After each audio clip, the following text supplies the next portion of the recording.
औज़ुबिल्लाहि मिनश्शैतानिर्रजीम बिस्मिल्लाहिर्रहमानिर्रहीम अल्लाहुम्मा सल्लि अला मुहम्मद व अला आलि मुहम्मद। अस्सलाम वालेकुम। आज के लेक्चर में हम ऑडिटिंग के हवाले से नेक्स्ट टॉपिक डिस्कस करेंगे जो कि लेवल ऑफ एश्योरेंस कहलाता है। एश्योरेंस एक कॉन्फिडेंस को कहते हैं जो एक ऑडिटर फाइनेंशियल स्टेटमेंट्स को वेरीफाई करता है based on the audit evidence, और जो एप्लीकेबल फाइनेंशियल रिपोर्टिंग फ्रेमवर्क होता है उसके तहत उसको वेरिफिकेशन के बाद एक रिपोर्ट इशू करता है। ये रिपोर्ट फाइनेंशियल स्टेटमेंट के साथ अटैच हो जाती है जो कि एक एश्योरेंस या कॉन्फिडेंस प्रोवाइड करती है मेंबर्स को, यूज़र्स को, शेयर होल्डर्स को कि फाइनेंशियल स्टेटमेंट बिजनेस का true and fair view reflect कर रही है। अब एश्योरेंस जो है इसके डिफरेंट लेवल्स हैं। अगर हम जनरली डिस्कस करें तो एश्योरेंस के 3 लेवल हो सकते हैं। नंबर 1 जो लेवल है जिसको हम कहते हैं that is called reasonable assurance, number 2 limited assurance और नंबर 3 एब्सोल्यूट एश्योरेंस। ठीक है, ज़रा इसको डिस्कस करते हैं। अगर हम इसकी कंटिन्यूटी में बात करें या एक टाइम स्केल की बात करें तो एब्सोल्यूट का मतलब होता है 100% एश्योरेंस। ठीक है जी, 100% एश्योरेंस यानी ऑडिटर ने 100% कंफर्म कर दिया है कि ये financial statement true and fair view reflect कर रही हैं, जो कि प्रैक्टिकली पॉसिबल नहीं है। लिहाजा हम डिस्कस करेंगे कि ऑडिटर जो है वो एब्सोल्यूट एश्योरेंस कभी भी प्रोवाइड नहीं कर सकता। उसके डिफरेंट रीजंस हैं, इंशाल्लाह हम डिस्कस करते हैं थोड़ी देर में।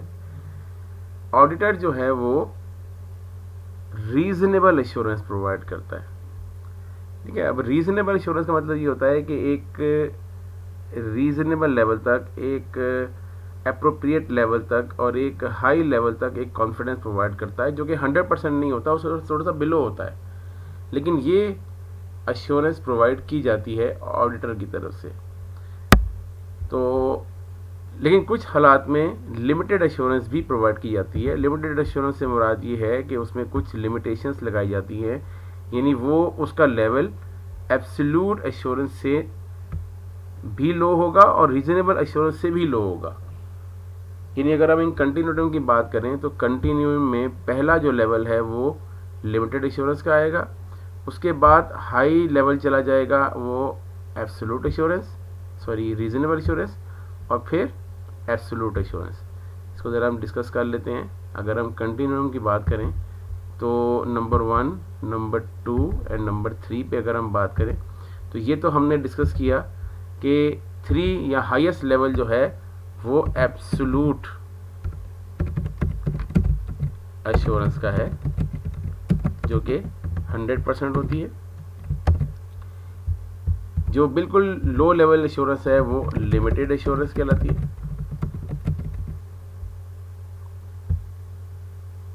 और इसके बाद reasonable assurance.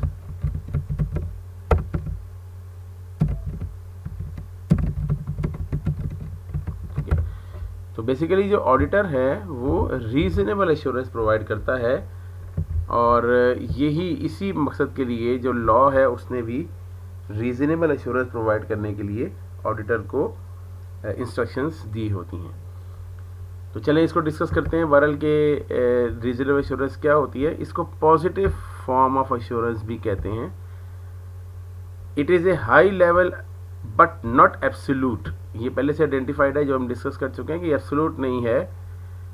Which is express in positive form. ठीक है, in positive form of conclusion, यानी जो ऑडिटर है वो एक लेवल तक कॉन्फिडेंट हो जाता है कि मैंने ये डाटा कलेक्ट किया है और इसके ऊपर ओपिनियन फॉर्म करता है। The auditor identifies most of, not all the miss statements. जितनी मिस स्टेटमेंट हैं जो कि फाइनेंशियल स्टेटमेंट में पोटेंशियली और एक्चुअली हो सकती हैं, उनको ऑडिटर आइडेंटिफाई करता है, लेकिन तमाम नहीं, मोस्ट ऑफ। ठीक है, मोस्ट ऑफ फाइंड करता है। इंगेजमेंट से मुराद वो अरेंजमेंट है जो रिव्यू के लिए या ऑडिट के लिए दी जाती है या एक एश्योरेंस प्रोवाइड करने के लिए दी जाती है, वो ऑडिट है। यानी हमने बात की है कि ऑडिटिंग जो है ये लिमिटेड एश्योरेंस से ज़्यादा यानी रीजनेबल एश्योरेंस प्रोवाइड करती है, ठीक है, जिसको हम ऑडिट ऑफ फाइनेंशियल स्टेटमेंट भी कहते हैं और स्टैट्यूटरी ऑडिट भी कहते हैं। यानी जो हम ऑडिटिंग की इस वक्त डिस्कशन कर रहे हैं, वो जो ऑडिटर है वो शेयर होल्डर्स को, मेंबर्स को रीजनेबल एश्योरेंस प्रोवाइड करता है, जबकि जो इसके बाद जो इससे थोड़ा सा बिलो लेवल है वो लिमिटेड एश्योरेंस प्रोवाइड करता है ऑडिटर या जो रिव्यूअर है, जो प्रैक्टिशनर है, लेकिन फिर वो ऑडिट नहीं कहलाएगा, वो कोई और अरेंजमेंट कहलाएगी, जिसको हम रिव्यू इंगेजमेंट कह सकते हैं, उसको हम असेसमेंट इंगेजमेंट कह सकते हैं, ठीक है। जैसे it is a moderate level और इसको हम नेगेटिव एश्योरेंस भी कहते हैं। अच्छा, इससे पहले हम आगे चलें, ज़रा ये डिस्कस कर लें कि ये पॉजिटिव ये जो ओपिनियन ड्रॉ करेगा उसके अल्फाज किस तरीके से ड्राफ्ट किए जाएंगे। ये इंशाल्लाह जब हम ऑडिट रिपोर्ट को देखेंगे तो वहाँ पे भी आपको जाके हम एक्सप्लेन करेंगे कि ये इसके जो वर्ड्स हैं जो ऑडिट रिपोर्ट में डिफ़ाइन होते हैं वो किस तरीके से डिफ़ाइन होते हैं। आप देखें, जब अब रीजनेबल इंश्योरेंस प्रोवाइड की जा रही है तो in our opinion these financial statement give true and fair view, ठीक है। अब ये ओपिनियन दिया जा रहा है, ये एक क्लियर कट स्टेटमेंट दी जा रही है कि उनके ओपिनियन में ये financial statement true and fair view present कर रही हैं। अब ये देखें, ये उसने एक डायरेक्टली स्टेटमेंट यानी एक अफर्मेटिव टाइप में स्टेटमेंट दी है। अच्छा, अब लिमिटेड एश्योरेंस क्या है? It is a moderate level which express in negative form, ठीक है। ये था नेगेटिव फॉर्म, वो था पॉजिटिव फॉर्म। ये याद रखना है आपने कि जो रीजनेबल है वो पॉजिटिव फॉर्म में है, ये नेगेटिव फॉर्म में है। अच्छा, अब इंगेजमेंट जो है, जो अग्रीमेंट है, वो रिव्यू इंगेजमेंट कहलाता है। यानी यहाँ पे जो ऑडिट है, ऑडिट के लिए कंपलसरी है कि वो एक रीजनेबल एश्योरेंस प्रोवाइड करें, जबकि इसके अलावा कोई अगर आप फाइनेंशियल स्टेटमेंट का कोई हिस्सा वेरीफाई करवाना चाहते हैं या कोई अकाउंटिंग सिस्टम को वेरीफाई करवाना चाहते हैं तो उस तरह की एश्योरेंस इंगेजमेंट को आप फिर रिव्यू इंगेजमेंट कहलाते हैं। जैसे रिव्यू ऑल और part of financial statement, cash flow forecast for bank. इसके अलावा अगर आप कोई फाइनेंशियल रिपोर्टिंग स्टैंडर्ड्स की एप्लीकेशंस को इंश्योर करना चाह रहे हैं तो वो आप डिस्कस कर सकते हैं अपने ऑडिटर के थ्रू या अपने प्रैक्टिशनर के थ्रू, उसके ऊपर ओपिनियन फॉर्म करवाते हैं। इसके अलावा अगर आप कोई अकाउंटिंग सिस्टम की फंक्शनैलिटी को इंश्योर करवाने के लिए कोई टेस्ट करवाना चाहते हैं तो वो भी एक रिव्यू इंगेजमेंट होगा, जिसमें एक लिमिटेड सी एश्योरेंस प्रोवाइड की जाएगी, जिसमें जो प्रैक्टिशनर है वो कमेंट करेगा, nothing has come to our attention which causes us to believe that financial statements या कोई और चीज़ do not give true and fair view, ठीक है। In my opinion there is no reason to believe that financial statement do not show true and fair view, ठीक है।